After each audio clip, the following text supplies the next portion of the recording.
लाजवाब चटपटी टमाटर बिरयानी वाला।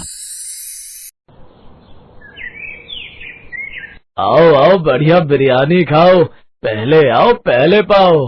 फिर कुछ ही देर में उसके ठेले पर भीड़ लग गई और एक एक कर ग्राहक उसके पास आने लगे और प्रीतम सबको बिरयानी की प्लेट देता गया। कुछ देर बाद उसके पास एक बूढ़ी औरत आई।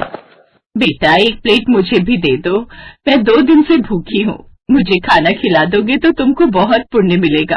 बाबा, मैंने पुण्य बहुत कमा लिए, उनकी ही बदौलत तो यहाँ खड़ा हूँ। अगर पाप किए होते ना तो अब तक खूब पैसे इकट्ठे कर लेता।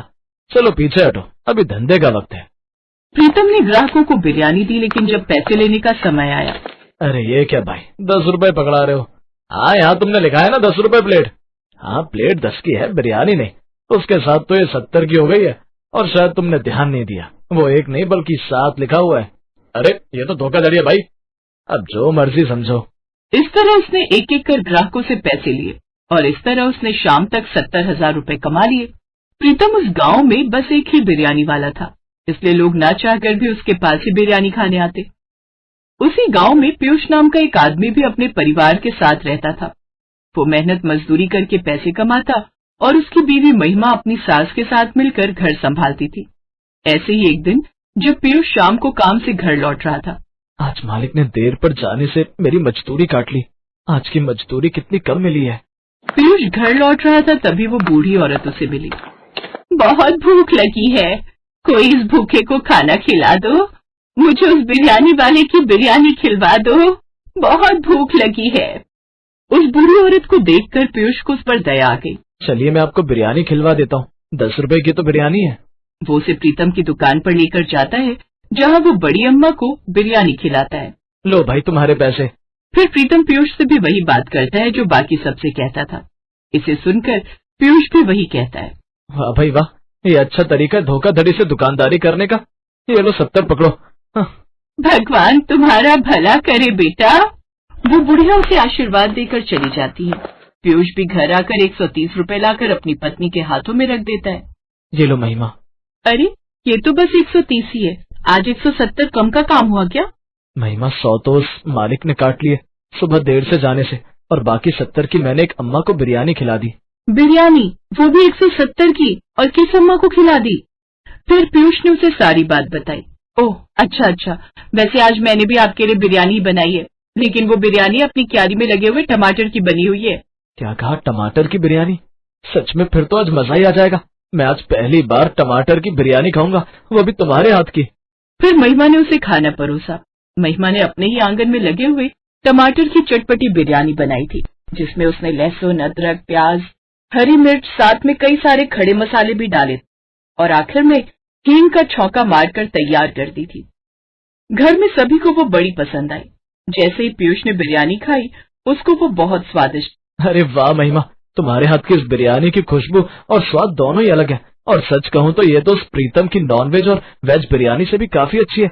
अगर लोगों ने तुम्हारे हाथों की नई ये बिरयानी खा ली ना, तो देखना उस प्रीतम की दुकान तो रातों रात खाली हो जाएगी। शुक्र है आपको अच्छी लगी, मैं तो डर ही गई थी कि कहीं आप मुझे 2 बातें ही ना सुना दो। ऐसे कुछ दिन बीत गए।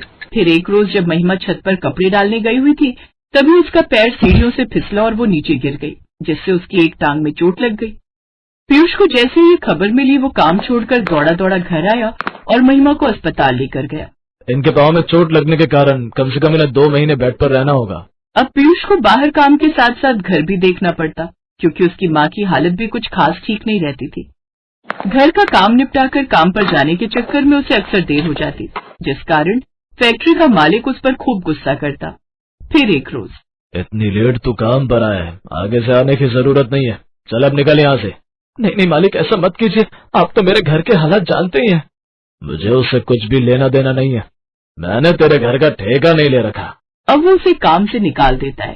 पीयूष अब घर आ जाता है और सारी बात अपनी पत्नी को बताता है। हे भगवान, ये क्या हो गया? अब आप काम कैसे करेंगे जी? वही तो मेरी समझ में नहीं आ रहा। तभी पीयूष को महिमा के हाथ की बनी बिरयानी याद आई। अगर मैं भी गांव में टमाटर की चटपटी बिरयानी बनाकर बेचूं तो?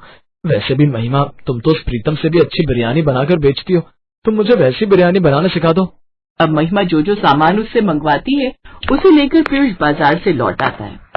फिर उसी के द्वारा बताई गई रेसिपी से वो टमाटर की बिरयानी बनाकर तैयार कर लेता है और बिना देर किए बाजार में बेचने निकल पड़ता है। आइए आइए, सिर्फ 20 रुपए में टमाटर की चटपटी बिरयानी खाइए। इस तरह की अलग अलग बिरयानी का नाम सुनकर ग्राहक उसके पास आने लगते हैं। क्या कहा, टमाटर की बिरयानी? ऐसी बिरयानी तो हम पहली बार सुन रहे हैं, और दाम भी बस 20 रुपए। जल्दी से मेरे लिए एक प्लेट लगा दो। ऐसे एक एक कर और भी कई ग्राहक प्रीतम की दुकान छोड़कर उसके ठेले पर आने लगते हैं। उसकी बिरयानी की महक थी ही इतनी लाजवाब कि ग्राहक खुद को उसके ठेले पर जाने से रोक ही नहीं पा रहे थे। ये देख प्रीतम को काफी गुस्सा आता है। अरे ये क्या, सब लोग धीरे धीरे उसके पास जा रहे हैं। पहले ही दिन पीयूष के पास काफी सारे ग्राहक आए और उस शाम उसकी ठीक ठाक कमाई हो गई। लोग उसके हाथों की बनी बिरयानी को चटकारे लेकर खा रहे थे। वाह भाई, तेरे हाथों की टमाटर की ये लाजवाब बिरयानी तो बाकी सभी तरह की बिरयानी से भी अच्छी है। ये क्या सोच रहा है, थोड़े से टमाटर की बिरयानी बेचकर ये क्या इतने पैसे कमा लेगा? बस एक दो दिन की बात है। लोग अभी सस्ते के चक्कर में उसकी बिरयानी खा रहे हैं, लेकिन आखिर मैं तो लोग घूम फिरकर मेरे हाथों की बनी हुई बिरयानी खाने आएंगे।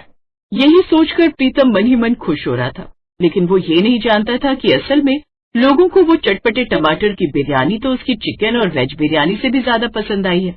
शाम को जब पीयूष घर लौटा तो पहले ही दिन 2000 की कमाई देखकर वो बड़ा खुश हुआ। देखो महिमा, तुम्हारी बताई हुई रेसिपी से कितनी अच्छी कमाई हुई। पता है ग्राहकों को इसका स्वाद कितना पसंद आया। शुक्र है भगवान का कि सबको पसंद आ रही है, वरना मैं तो डर गई थी कि कहीं ये सबको पसंद ना आई तो फिर क्या होगा। अगले दिन वो फिर से काम पर गया और उसके पहुंचने से पहले ही ग्राहकों की भीड़ उसके ठेले पर आकर लग गई और देखते ही देखते लोग 2-2 प्लेट उसके यहाँ से खाने लगे और 4 घंटे में ही उसकी सारी बिरयानी लगभग खत्म हो गई। तभी वो बूढ़ी अम्मा फिर से उसके यहाँ पर आई। बेटा, जरा सी बिरयानी मुझे भी खिला दो, मैं बहुत दिनों से भूखी हूँ। अरे अम्मा, आप यहाँ आओ ना, मैं भी आपको बिरयानी खिलाता हूँ। पीयूष ने 1 प्लेट उसे भी मुफ्त में दे दी। उसने पेट भरकर खाना खाया। खाना खाकर जैसे ही वो बूढ़ी अम्मा वहाँ से गई, तभी पीयूष ने देखा कि वो बिरयानी अभी तक खत्म नहीं हुई, बल्कि उसका पतीला पहले से भी ज्यादा भर गया। अरे ये बिरयानी अभी तक खत्म क्यों नहीं हो रही? कुछ देर पहले तो आधा सा पतीला बचा था, अब उससे भी ज्यादा दिख रहा है। कितनी बिरयानी है इस पतीले में अभी? ऐसी शाम हो गई लेकिन अभी तक भी वो खत्म होने का नाम ही नहीं ले रही थी। फिर शाम को घर लौटते वक्त उसके हाथ में नोटों की गड्डी देखकर उसकी माँ और पत्नी बड़े खुश हुए। देखो मैंने आज कितने पैसे कमा लिए। वाह बेटा, लग रहा है आज अच्छी खासी कमाई हो गई। हाँ माँ, लोग तो इस बिरयानी के दीवाने हो गए। भगवान का लाख लाख शुक्र है जो अपना काम चल निकला। ये सब सुनकर वो बड़े खुश हुए। अगले दिन फिर से पीयूष ठेला लेकर पहुंच गया और प्रीतम को ये सब देखकर बड़ा ही गुस्सा आया। पीयूष अब रोजाना ठेला लगाता और उस बूढ़ी अम्मा को मुफ्त में बिरयानी खिलाता और उसकी बिरयानी रात तक खत्म भी नहीं होती थी और वो अच्छे पैसे कमाने लगा। प्रीतम अब पीयूष से जलने लगा था। एक दिन वो बूढ़ी उसके ठेले के आगे से गुजर रही थी, तभी उसकी कमर में मोच आ गई। पीयूष अपना ठेला छोड़कर बूढ़ी अम्मा की मदद करने उसके पास चला गया।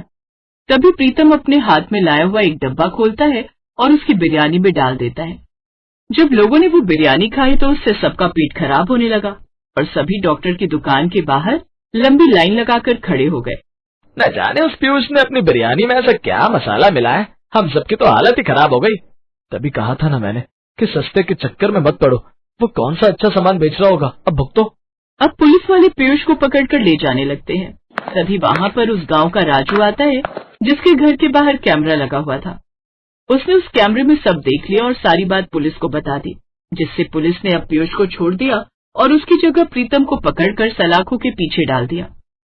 अब उसकी दुकान बंद हो गई और पीयूष की कमाई और भी ज्यादा हो गई। कुछ समय बाद महिमा भी पूरी तरह ठीक हो गई और अब दोनों मिलकर टमाटर बिरयानी बेचने लगे। वहीं दूर खड़ी वो बूढ़ी अम्मा जो असल में एक फरिश्ता थी, उन्हें दूर से आशीर्वाद देते हुए धीरे से कहती हैं, नेकी का फल कभी व्यर्थ नहीं जाता। Best buddies. Hello friends, thanks for watching this video. अगर आपको ये वीडियो पसंद आया है तो प्लीज लाइक, सब्सक्राइब, कमेंट्स करें इस वीडियो पर और हाँ, शेयर करना भी ना भूलें। और भी मजेदार वीडियो देखने के लिए नीचे दिए गए बेल आइकॉन को दबाएं। देखते रहिए बेस्ट बडीज। है।